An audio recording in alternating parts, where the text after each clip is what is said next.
오늘 예배 전 여러분 모두에게 주의 은혜와 평강이 가득하시기를 주의 이름으로 축복합니다.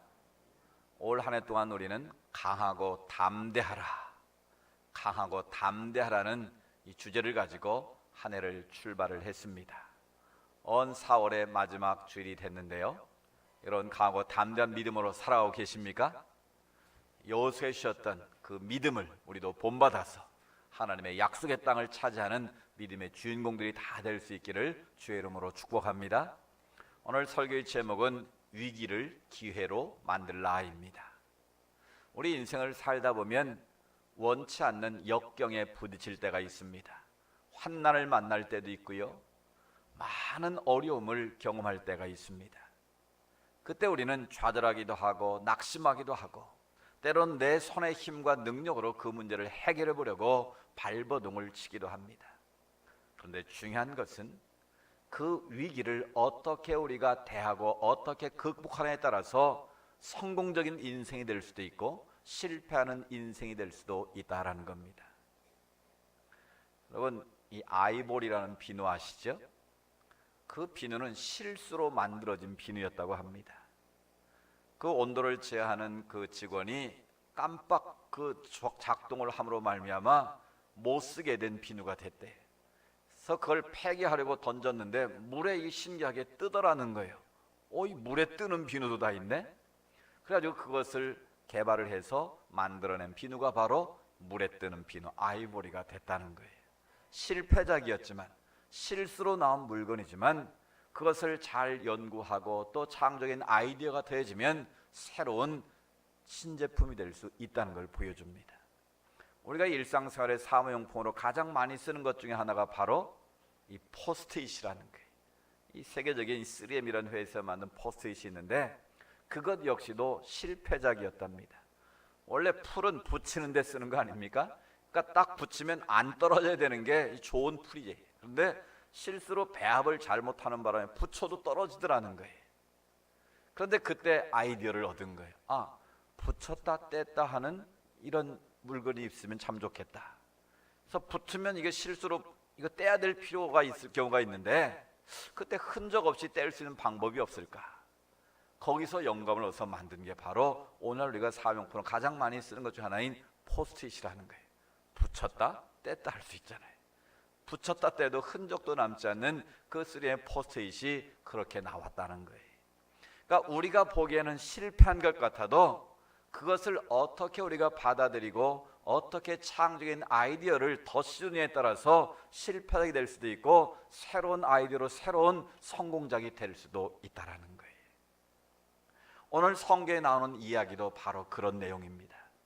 지난주에 말씀드린 것처럼 기브온에 사는 족속들이 여호수아를 비롯한 이스라엘 백성들이 홍해를 건너고 요단을 건너서 난공불락으로 여겼던 여리고 성을 점령했다는 소식을 들었습니다. 또 아이 성도 점령했다는 소식을 듣습니다. 우리는 틀림없이 여호수아와 붙어서는 이길 수 없다는 생각을 하게 된 것이죠. 저희들이 잔꾀를 냈습니다. 멀리서 온 것처럼 위장을 해가지고 여호수아를 찾아와서 우리는 멀리서 왔는데 우리와 화친의 조약을 맺읍시다 라고 거짓된 평화조약을 맺었던 것을 우리가 지난주에 들었습니다. 여호수아가 그 순간에 하나님께 묻지 않고 자신의 교만함으로 말미암아 선뜻 조약을 맺음으로 며칠 만에요? 불과 3일 만에 거짓 조약을 맺었다는 것을, 그들이 속였다는 것을 깨닫게 된 것이죠. 그런데도 하나님의 이름으로 맹세한 것이기 때문에 다시 돌이킬 수가 없었던 것이죠. 일단 여호수아의 잘못된 판단으로 화를 이제 초래하게 된 거예요. 그런데 더 큰 문제가 벌어졌습니다. 이 가나안 남부 지역에 지금 전쟁이 벌어져야 될 상황인데요, 가나안 남부 지역에 있던 여러 왕들이 아모리 왕을 중심으로 5 부족이 힘을 뭉칩니다.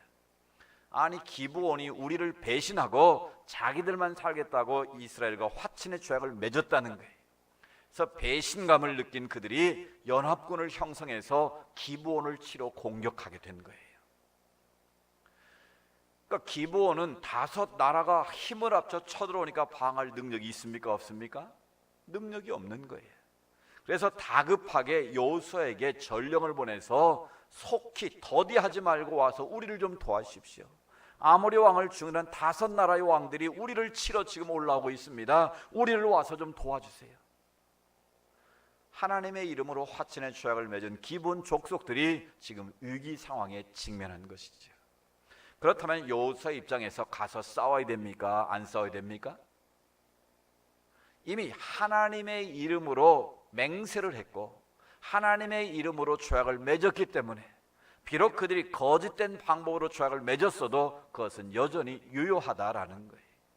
그래서 여호수아는 그 요청을 듣고 위기에 처한 기본 족속을 구하기 위해서 싸움터로 나가는 것이 오늘 우리가 읽은 본문의 내용입니다. 오늘 이 내용을 통해서 우리가 기억해야 될 것은 하나님은 우리가 원든 원치 않든 위기에 직면했을 때 그것을 하나님의 축복의 방법으로 승리의 방으로 나아가는 길을 우리에게 제시하고 있다는 거예요.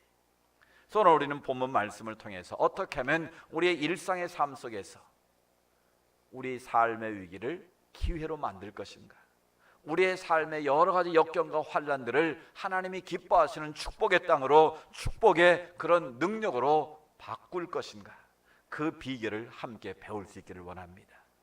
첫 번째로 위기를 기회로 만드는 비결, 그것은 바로 약속을 지키는 책임감을 가져야 한다라는 겁니다. 같이 해볼까요? 약속을 지키는 책임감을 가지자. 여러분, 이것은 굉장히 중요한 부분입니다.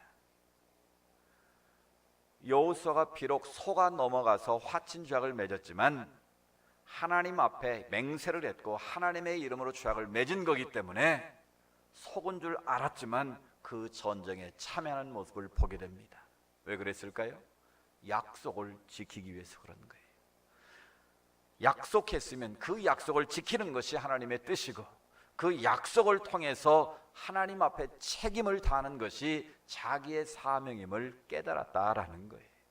그래서 기브온 족속이 긴급하게 요청을 했을 때 여호수아가 어떤 반응을 보입니까? 오늘 본문에 보면 7절에 여호수아가 모든 군사와 용사와 더불어 길갈에서 올라가니라 그랬어요. 여호수아가 진을 치고 있는 길갈에서 기브온 족속이 지금 전쟁을 벌이는 가나안 남부 지역까지는 약 35km가 떨어진 곳이, 그러니까 가까운 곳이 아니었다는 거예요. 그런데 그 요청을 받고 여호수아가 어떻게 합니까? 9절에 보니까 길갈에서 밤새도록 올라가 갑자기 그들을 공격했다, 그렇게 말씀합니다. 군대 가면 백리행군 하잖아요. 며칠에 갑니까? 보통 백리행군 며칠에 가죠? 밤낮을 꼬박 세워서 우리가 걸어가지 않습니까? 지금 여호수아와 그 모든 군대들이 밤을 꼬박 세워서 35km를 질주를 했다라는 거예요. 그래서 그들을 공격한 일에 앞장섰다는 것입니다. 뭘 말합니까?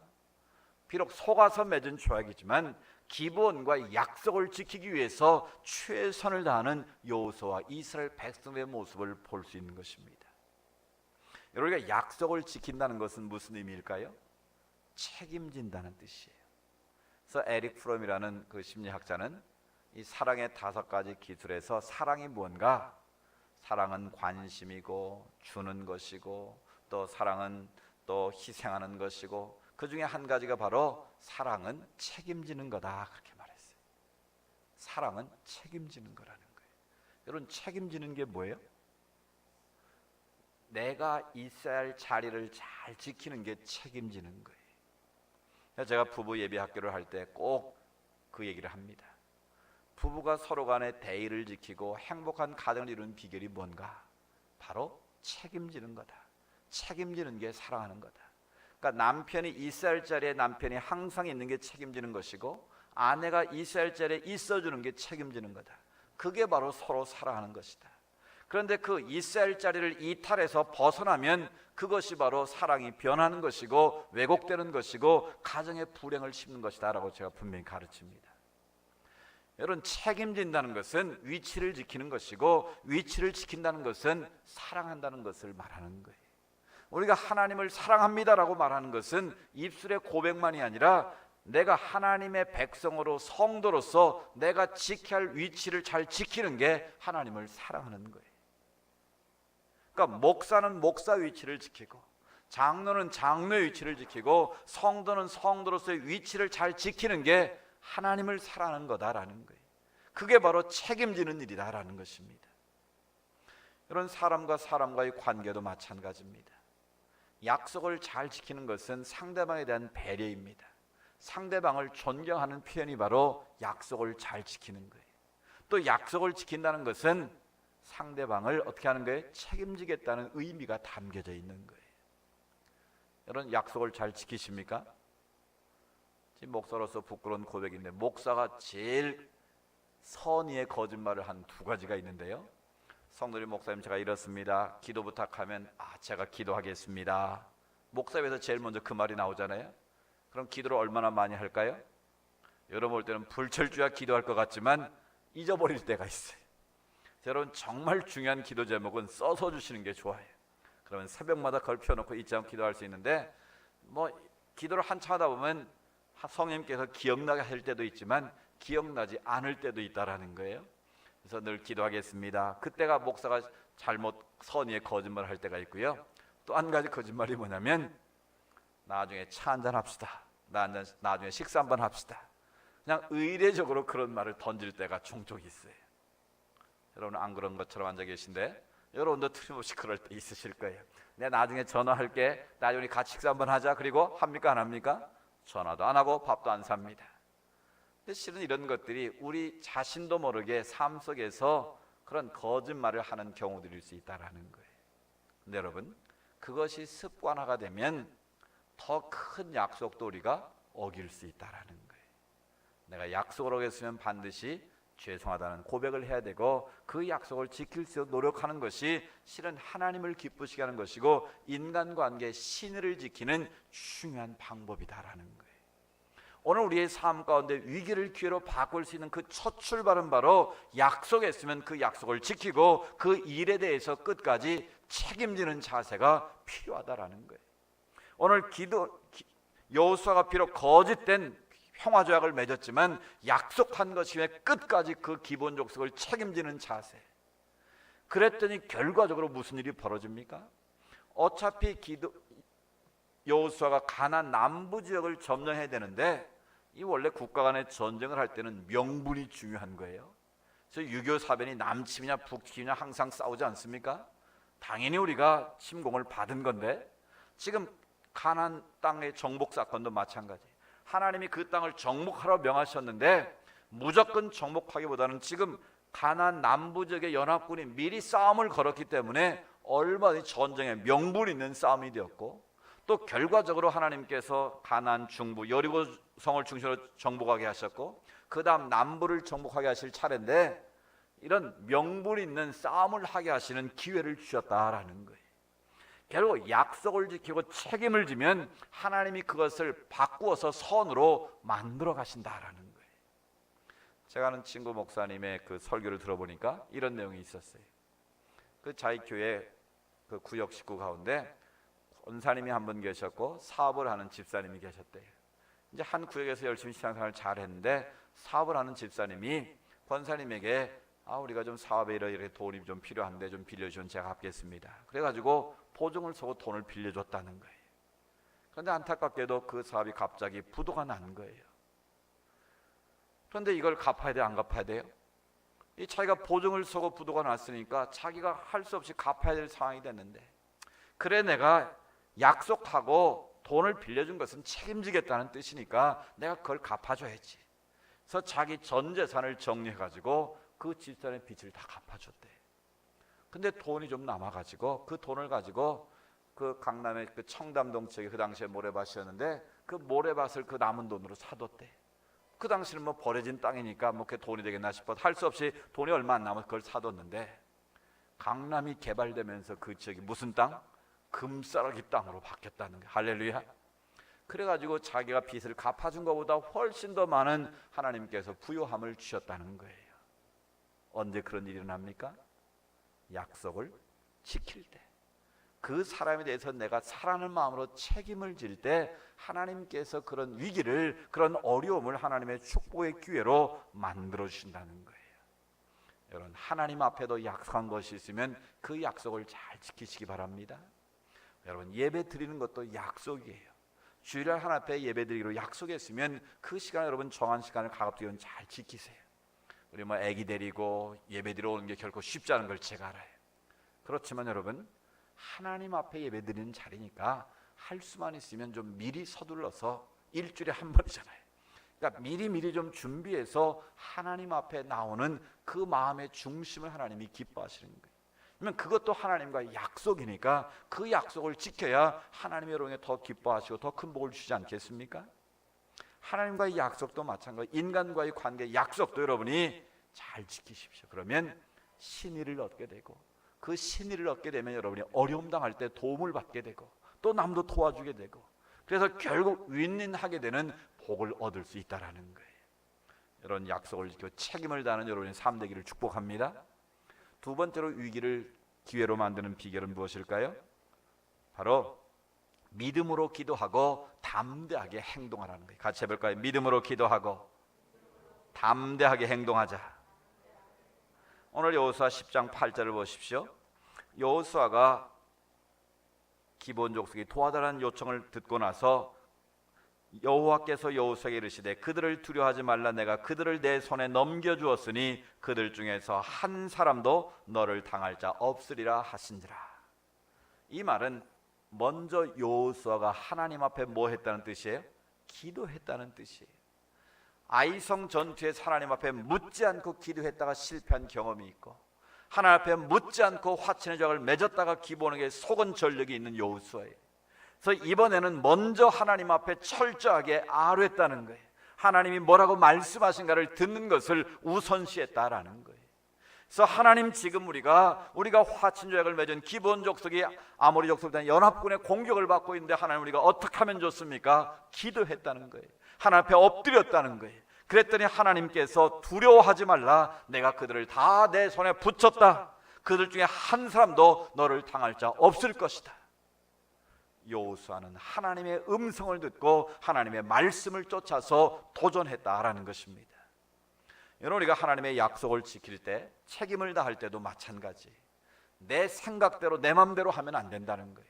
오늘 여호수아처럼 먼저 하나님 앞에 묻고 하나님이 말씀하신 말을 듣고 그 하나님의 약속을 붙잡고 우리가 나아갈 때 하나님의 승리가 주어진다는 거예요. 우리는 내 생각, 내 경험대로 움직일 때가 있습니다. 그러나 그것은 실수하기 싫습니다.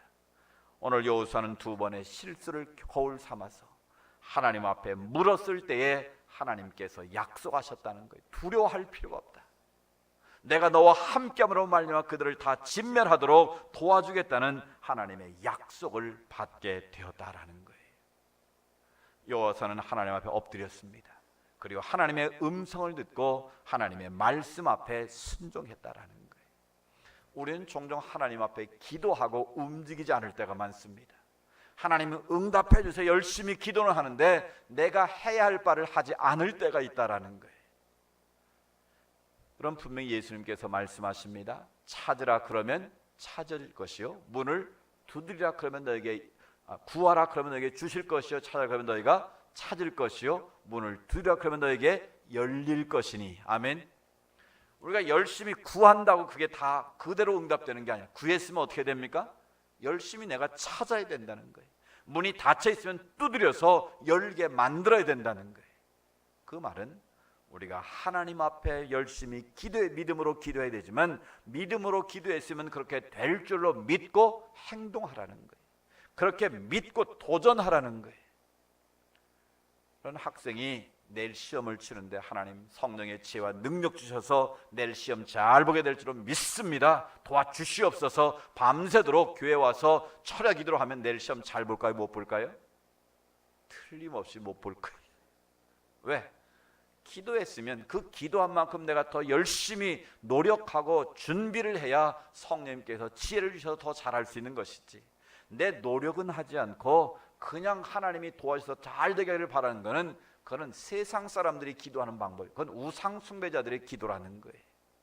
우상 숭배자들은 지극정성을 다해서 빌고 예물을 드려서 신을 감동시켜서 소원을 성취하는 게 목적이에요. 그런데 우리는 내 뜻을 이루기 위해서 기도하는 것이 아니라 나를 통해서 하나님의 뜻이 이루어지기를 위해서 기도하는 거예요. 아멘. 그러려면 내 입장에서 내가 해야 할 바를 최선을 다해서 감당하는 태도가 중요하다는 거예요. 기도만 하는 것이 아니라 기도하면서 내가 해야 할 바를 최선을 다해서 감당할 때 하나님은 그 노력을 어여삐 여기시고 그 가운데 하나님의 은혜로 채우시는 줄로 믿습니다. 그래서 오늘 여호수아는 하나님 앞에 먼저 묻고 기도하고 그 하나님의 약속하신 바를 믿고 나아갔을 때에 하나님께서 그들을 진멸하시는 은혜를 베푸신 줄로 믿습니다. 여러분, 어떤 위기 상황이 있든지 먼저 기도하시기 바랍니다. 하나님 앞에 기도하면 우리가 알지 못하는 그 은밀한 일까지도 하나님은 깨우쳐 주십니다. 그래서 예레미야 33장 3절에 뭐라고 말씀하세요? 너는 내게 부르짖으라, 내가 네게 응답하겠고 네가 알지 못하는 그 은밀한 일을 내게 보여주시리라. 아멘. 우리가 기도할 때 하나님이 지혜를 주시고 기도할 때 우리의 갈 길을 하나님이 보여주시는 거예요. 어떤 위기가 와도 낙심하지 마시고 그 위기를 기도의 자리로 바꾸시기 바랍니다.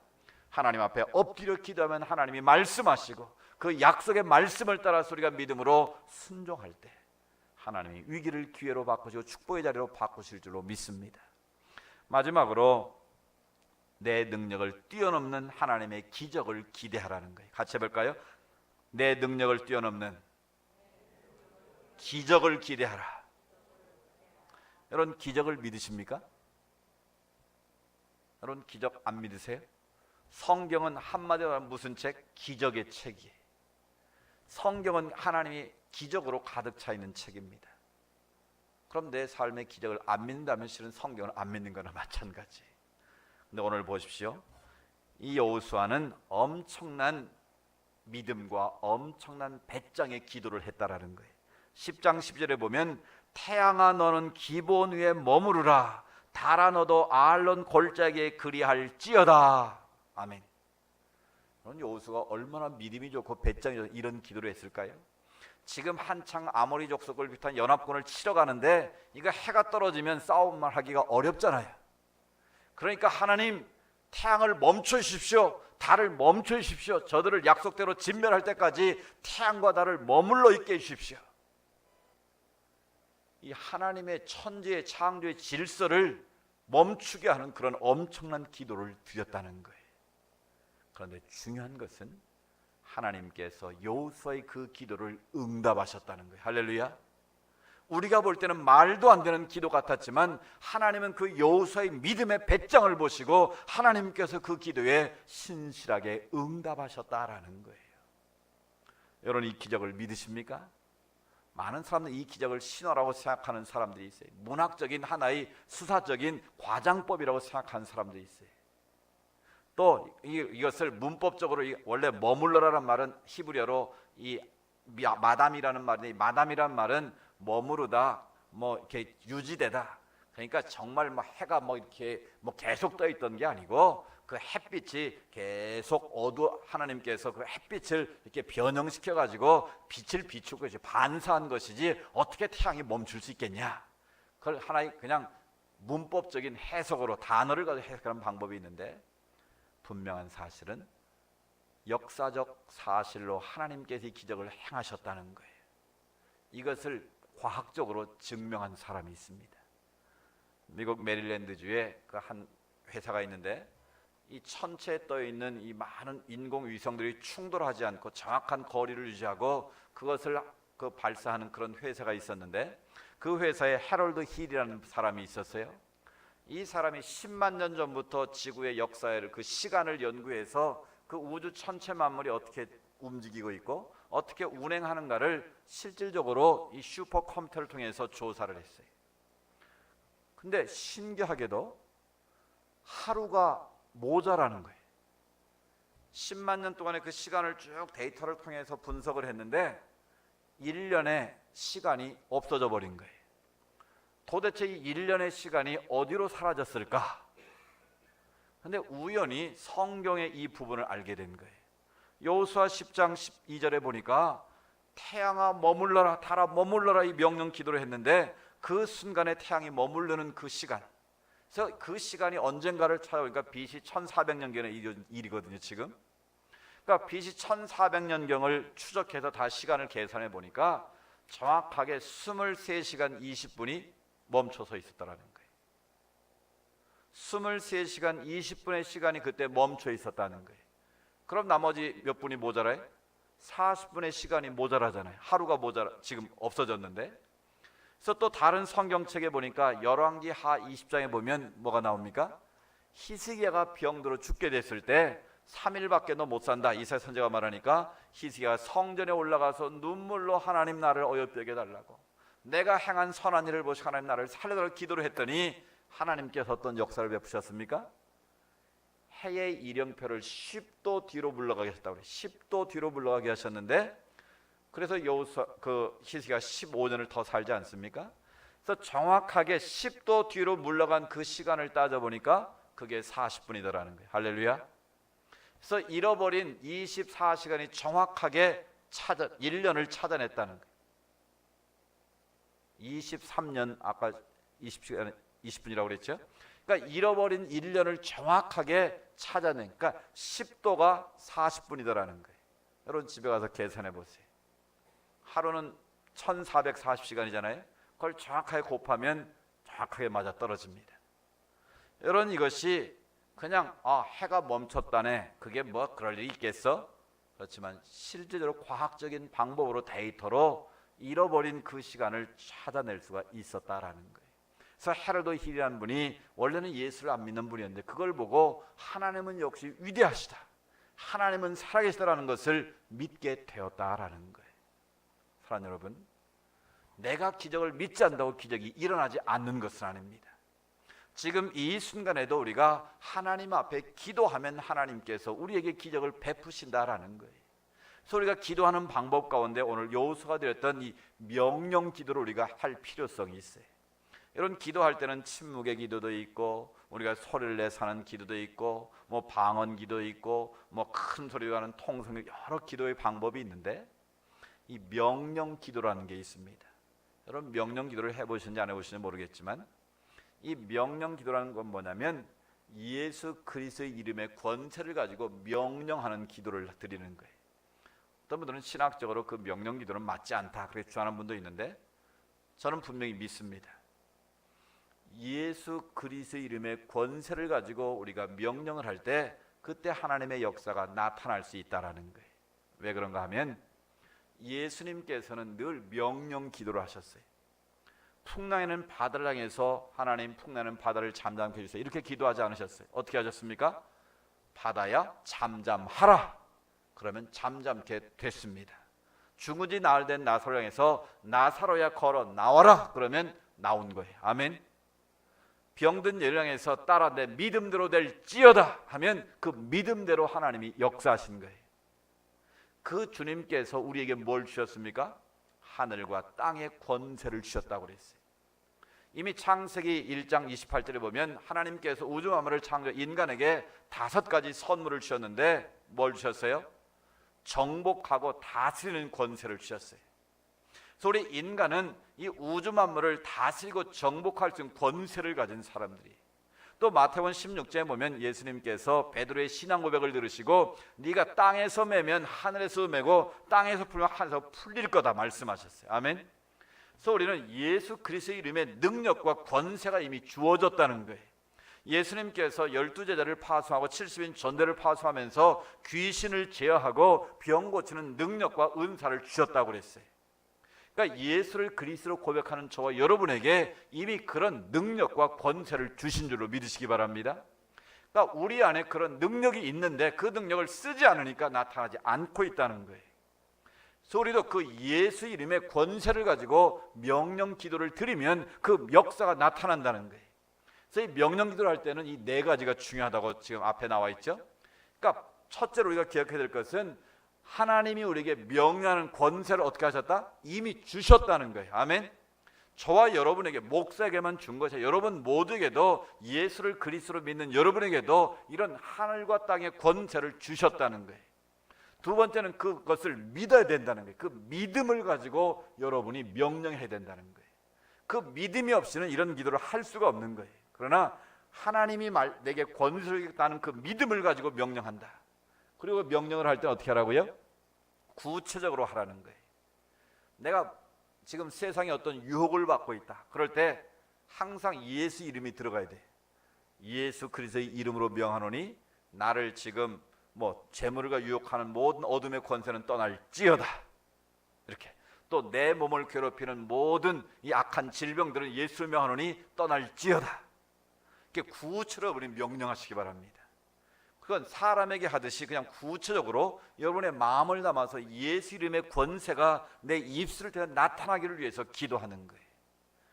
이거를 헤븐리 터치 미니스트리라고 이 손기철 장로님이 그 사역을 하고 계신데, 이분은 왕의 기도다라고 표현을 합니다. 우리는 왕 같은 재상이 된 자들 아닙니까? 그러니까 이미 하나님께서 우리에게 왕의 권세를 주셨다라는 거예요.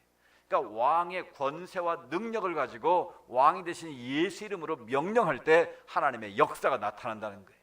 우리는 왕의 자녀로서 담대하게 왕의 기도를 드리라는 거예요. 그 가운데 하나가 우리가 명령 기도를 드릴 수 있는 거예요. 오늘부터 한번 여러분 해보십시오. 하나님이 나에게 그런 권세를 주셨다는 것을 확실히 믿고 그 믿음을 가지고 예수 그리스도의 이름으로 명하노니 어둠의 권세는 떠날지어다. 내 안의 모든 질병은 떠날지어다. 닫힌 사회는 활짝 열릴지어다. 내 자녀의 앞길은 형쾌될지어다. 아멘은 자들께만 역사할 줄 믿습니다. 여러분 그 믿음의 권세를 가지고 명령 기도를 한번 해보십시오. 그럼 훨씬 더 담대한 그런 기도를 할 수 있습니다. 중요한 것은 여호수아는 태양과 달을 멈출 수 있다는 그런 믿음을 가지고 명령 기도를 드렸을 때에 하나님께서 응답하셨다라는 것입니다. 여러분 내가 믿든 믿지 않든 하나님의 기적은 지금도 이루어져 있다는 것을 기억하시기 바랍니다. 저도 이 장로교 목사로서 굉장히 논리적이고 이성적인 사람이어서 이 하나님의 기적에 대해서 그렇게 신뢰하지 않았습니다. 목사가 됐는데도 그걸 정말 이 역사적 사실이 내 삶에 나타난다는 것에 대해서 확신이 없었어요. 근데 제가 부목사 때 그 믿음이 틀렸다는 걸 하나님이 깨우쳐 주셨어요. 제가 부목사로 과천교회에서 섬길 때에 그 대공원 앞에 비닐하우스 화해단지가 있는데 그 하우스에서 어렵게 사는 할머니 한 분이 계셨어요. 자식들이 있는데 어머니를 돌보지 않아가지고 혼자 하우스에 사는 분이에요. 그래서 제가 교회 행사하면 남은 쌀도 갖다 드리고 빵도 갖다 드리고 지극정성으로 제가 잘 돌봤어요. 근데 이분이 당뇨가 심해서 걷지를 못하고 기어다니는 분이셨어요. 그래서 휠체어를 탄지 아니면 기어서 움직이는 분인데 교회를 오고 싶은데 올 수가 없어서 젊은 분을 카풀을 붙여가지고 그분이 모시고 예배 마치면 모셔드리고 그렇게 했어요. 또 어느 날 그분이 전화를 했어요. 저한테 목사님 오늘 제게 와서 기도를 해주면 제가 걸을 수 있을 것 같아요. 예? 걸을 수 있다고요? 그래서 오라고 그러니까 제가 이제 갔어요. 그때 이분이 막 찬양을 하면서 하나님 앞에 기도하고 찬양을 하고 계시더라고요. 그래서 저도 같이 찬양하고 그 사도행전 3장에 그 말씀이 떠올랐어요. 그래서 사도행전 3장 말씀에서 베드로와 요한이 성전 미문에 평생 걷지 못하던 그 사람을 향해서 은과 금은 내게 없지만 내게 있는 것 내게 준 나사렛 예수로 걸어라 일어나 걸으라. 몇 때 일어나 걷지 않았습니까? 그 말씀이 생각나서 그 말씀을 읽어드렸어요. 이 말씀 붙잡고 우리가 기도하면 하나님 임하셔서 걷게 할 줄 믿습니다. 그리고 제가 뜨겁게 저도 기도했어요. 그런데 기도하는 가운데 제 마음속에 그런 성령의 뜨거움이 있어요. 네가 베드로와 요한이 명령했던 것처럼 나사렛 예수를 명령하면 그 할머니가 일어날 수 있다라는 믿음이 내 안에 생기더라고요. 제가 갑자기 큰 소리로 명령했어요. 나사렛 예수로 명하노니 은과 금은 내게 없지만 나사렛 예수로 명하노니 일어나 걸을지어다. 그리고 딱 들었더니 할머니가 벌떡 일어나는 거예요. 할렐루야. 제가 그때 얼마나 놀랐는지 몰라요. 저가 깜짝 놀랐어요. 그런데 더 놀라운 사실, 이 할머니가 막 갑자기 뛰기 시작하는데요, 펄쩍펄쩍 뛰면서 30분 동안 이렇게 찬양하면서 뛰시더라고요. 그래서 제가 그때도 그렇게 뛰면 더 큰일 나요. 빨리 앉으세요. 이분이 막 너무 기쁨이 충만해가지고 한 30분을 이렇게 손을 들고 뛰면서 찬양하는 모습을 제가 봤어요. 그때 제가 깨달았어요. 아하, 미련하고 부족한 이 목사에게도 하나님이 역사하시면 이런 기적이 나타나는구나. 얼마든지 하나님의 기적은 지금도 나를 통해서 일어날 수 있는 거구나 하는 것을 제가 그때 깨닫고 하나님 앞에 믿지 못한 것을 회개했습니다. 그 이후로 저는 믿습니다. 우리가 예수 이름의 권세를 가지고 하나님 앞에 기도하면 하나님께서 얼마든지 여러분의 인생 기적을 일으키도록 믿고 있습니다. 여러분도 그런 믿음을 가지시기 바랍니다. 나는 할 수 없어도 주님이 내게 능력 주시면 나를 통해서 하나님의 역사가 여러분 가운데 임할 줄로 믿습니다. 그래서 제가 좋아하는 편이 삼기신앙이란 말이에요. 이 세 가지 기자가 들어가는데 여러분도 꼭 기억하시고 그렇게 하십시오. 기대하고 기도하면 기적이 일어난다. 같이 해볼까요? 기대하고 기도하면 기적이 일어난다. 여러분 믿으십니까? 그렇습니다. 오늘 여호수아가 기브온이 족속의 위기에 처했을 때 하나님 앞에 자신의 약속을 지키고 책임을 다하고 하나님 앞에 믿음으로 기도하고 행동하고 명령의 기도를 통해 하나님의 능력을 뛰어넘는 기적을 기대했을 때에 하나님께서 역사하심으로 그 모든 아모리 족속을 한 가나안 남부 지역의 족속들을 점령하게 하시고 하나님의 역사를, 하나님의 약속을 이룬 줄로 믿습니다. 오늘 또 저와 여러분을 통해서 하나님의 놀라운 기적과 역사를 이루시기를 원하고 계십니다. 여러분 먼저 하나님 앞에 약속한 것이 있으면 지키십시오. 그리고 여러분의 책임을 다하십시오. 그리고 하나님 앞에 믿음으로 기도하고 행동하십시오. 그리고 그 기도를 통해서 하나님의 기적이 나에게 일어날 것을 믿으십시오. 우리가 믿음으로 기대하고 믿음으로 기도할 때 반드시 여러분의 인생 가운데 하나님의 기적이 임할 줄로 믿습니다. 이 은혜가 우리 모두 가운데 있기를 주의 이름으로 축복합니다.